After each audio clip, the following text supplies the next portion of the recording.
Twakisiza bannayuganda mwenna amanya gayenze Kizitaalaba kampani yaffe eyitibwa Net Connect Travel Agency tuli Mmengo.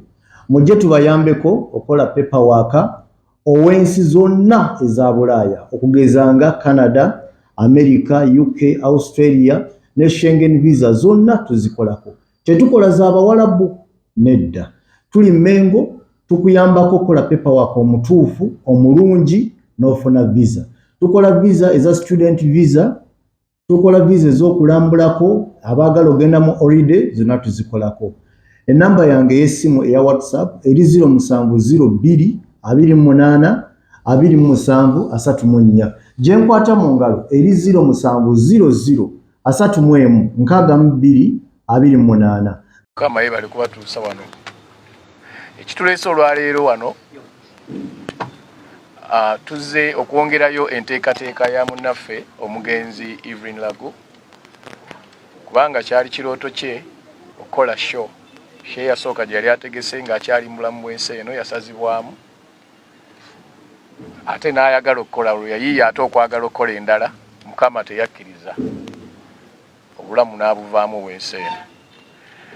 Ne tulowooza nti nno kyamakulu nnyo olw'okubanga okulangibwa kulanga sho kwali kutuuse ne tugamba kyamakulu tutuukirize ekirooto kye kuba ekirooto kye bwe yalinga ayogera yagambanga byonna mbikoze omwana wange w'okusula nfunyeewo kati njagala mulekerewo ka bizinesi era ekigendera kye kyali kya kukola she eno alabe ng'afunamu kakapito atandikirewo omwana we akalimu. Kati yensonga lwaki twafuna ekirowoozo ffe nga ffe abaali ku kakiiko already yali amaze okulonda akakiiko akagenda omuyamba okutambuza ku bintu ebyo wano ku Papaz Sport. So akakiiko ne kasalawo ne kagamba ndowooza tugende mu maaso. So ekituleese olwaleero kwe kubategeeza mu butongole nti twasazeewo ng'ennaku z'omwezi 5 luli zaali 28 naye olw'okuba nti nno twafunamu okutaataganyizibwa naye twagala tweteeketeeke bulungi kwe kusalawo nti ng'ennaku z'omwezi meka 5 November.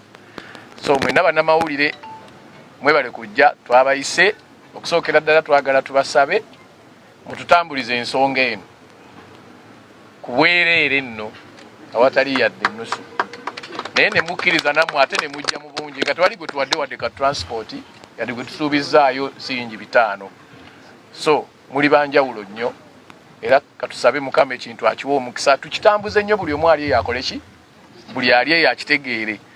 Gwe eyali mukwano gwa Evelyn Lagu mmanyi abantu bangi bamwagala bangi tebajja mu kamera nga balina bye bamukolera naye nga Evelyn abantu bakola ki bamwagala. Tusaba tukifundikire bulungi ekirowoozo kye okwagala kwe ekintu kyali awishinga kitukole ki tukituukirize. Tujja kuba ku Papaz Sport tiketi ya $200 ya VIP ya $500 emmeeza twagambye kakadde naye gwosobola nze njiguze 3 okusinziira ku kiki owulira eri obulamu bw'omugenzi. Kyakubiri buli muzadde ali eyo nga wandyagadde oleke omwana wo nga omuteeseteese ekigendererwa kyaffe kulaba nti twempawalinga omwana ono kyonna kye tunaaba tufunye akitwale nga ffenna tekuli akolera musaala yadde atya yadde omu.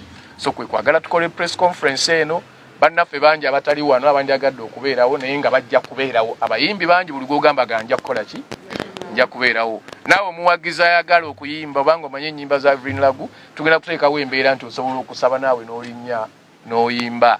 Era twasazeewo tukigambe nti nno light a candle for Evelyn Lagu. Tulina okukkiriza nti nno okukoleza omusubbaawa gw'omulala tekizikiza gugwo oba tekigwereza gugwo. Kakati waliwo omusubbaawa gwa Evelyn Lagu yatulekedde gwe guno twagala tugukole ki tugukoleeze nagwo gwake ng'omugenzi bwe yayaka oba oli awo gusinge nawo tomanya ate nagwo gulikoleeza ow'ogwange oba gulikoleeza omwana wo. So ensonga yeeyo lwaki tuli wano ne bannaffe abali wano n'abalala abataliwo okusooka okubanjulira abaliwo mubategeere. Kusaidi yange eno besobola bajja kweyogerako. Waliwo mwanyinaze Sophie Gombia kasita yafumbirwa tukozesa nnyo erya bbaawe Gombia kale nabukabu anga ali kwa chika akatesitesi waliwo omwanyinazo mulanda batanzi aliko Canada kataliwo naye nga ajja munteekateeka mwali era ajja kubaawo waliwo munafu efifi agenda kubaawo waliwo Shamim waliwo Sebogwani wangi yogera nnyo Okech Isaac omwana ono yakola ekyenjawulo mukwano gwono naye yasalawo naga nti ne bajjanjaba maama buli bagasitula nga wano asitula nga akola bw'ati kisaano bwe gityo we bali kuba mukwano mulungi n'okuba nti tubeerawo n'ono yennyini sebo anjagana nze Kasavu